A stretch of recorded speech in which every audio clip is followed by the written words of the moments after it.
You are listening to Radio Long Island City, recorded at our studios near Hell Gate, 9 kilometers north of the Harbor Hill Moraine.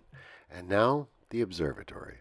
The Observatory, Tuesday the 12th of May, 2026.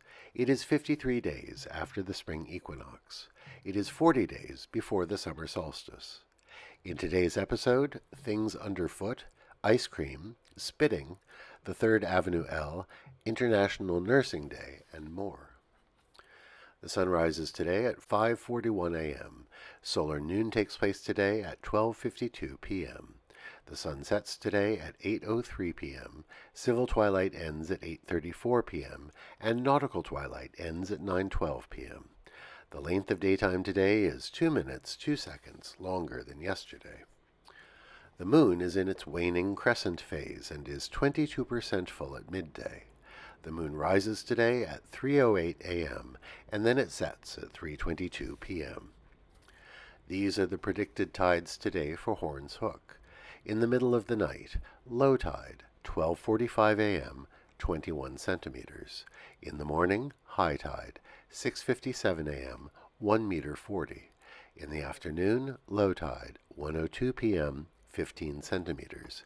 In the evening, high tide, 7:27 p.m., 1 meter 58.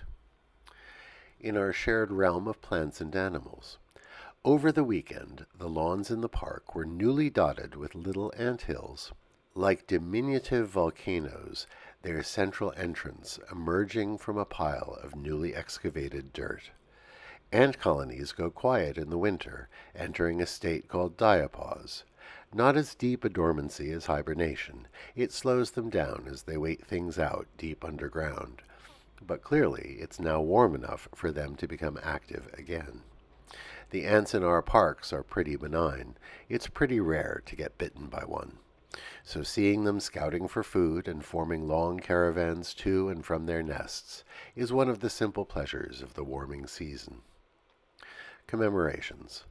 On this day in 1777, Monsieur Philip Lindsay, a confectioner from London, placed ads in the New York Gazette and Weekly Mercury for his Manhattan shop selling, among other things, ice cream.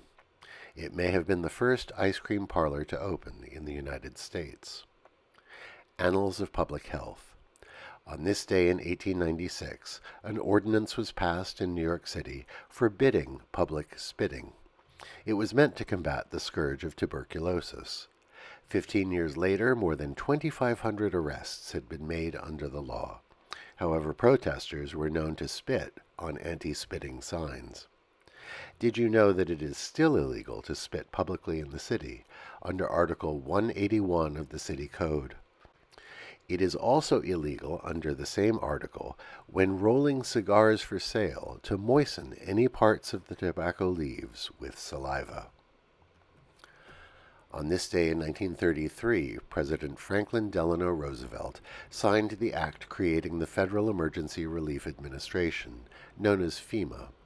It is a poignant anniversary, because we as a nation seem to have no consensus about how to help communities devastated by natural disasters. On this day in 1955, the 3rd Avenue L train was taken out of service. The IRT line, running from South Ferry to Harlem, had served the city since 1878. It was the last elevated line in Manhattan. For decades, the L's had been seen as antiquated nuisances, and mayors, including Fiorello LaGuardia, had pushed replacing them with underground subways. When the 3rd Avenue L was demolished, it brought light and air to both the Bowery and 3rd Avenue. Apparently, no one got the memo in Queens, where the elevated N and W line still roars overhead. Today is International Nurses' Day. It is celebrated annually on the birthday of Florence Nightingale, the English nurse who laid the foundations for modern nursing. We send our greetings to nurses everywhere. Your hard work, so often unsung, is the backbone of good medical care. Thank you. Finally, today is National Limerick Day, celebrated on the birthday of the illustrator and poet Edward Lear, who was born in 1812. Lear made his name with fantastical and absurd poems and helped popularize the limerick. We leave you with a limerick from Lear's 1846 book, The Book of Nonsense. There was an old man in a tree who was horribly bored by a bee. When they said, "Does it buzz?" he replied, "Yes, it does. It's a regular brute of a bee." Happy National Limerick Day to all. And that is the Observatory, Tuesday the 12th of May, 2026.